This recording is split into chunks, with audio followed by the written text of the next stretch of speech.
লিপিগুলি পড়া যায়নি।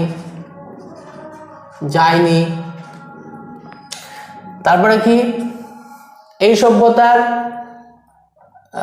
270 রকম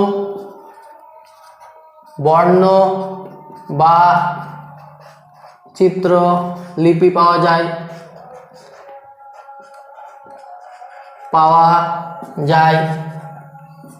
তারপরে কি বললাম, এই লিপি লেখার পদ্ধতিকে বৌস্ট্রোফেডন বলে। লিপি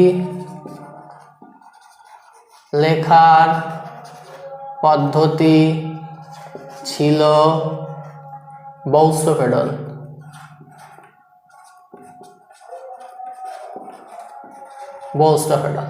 ঠিক আছে, বৌস্ট্রোফেডন হচ্ছে এটা